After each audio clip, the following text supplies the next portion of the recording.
Makatutulong nga ba ang mungkahing 30 kilometers per hour na speed limit sa urban areas para makaiwas sa aksidente?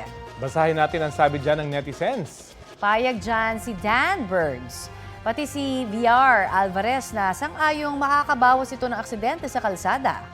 Pagbiro naman ni Suyu Uchiha, agree siya sa suggestion dahil di rin naman daw nakakaabot sa 60 kilometers per hour na current speed limit sa ilang kalsada dahil sa traffic. May point naman, no?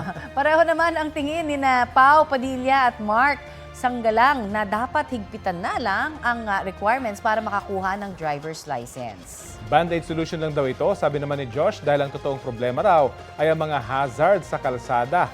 Ayan.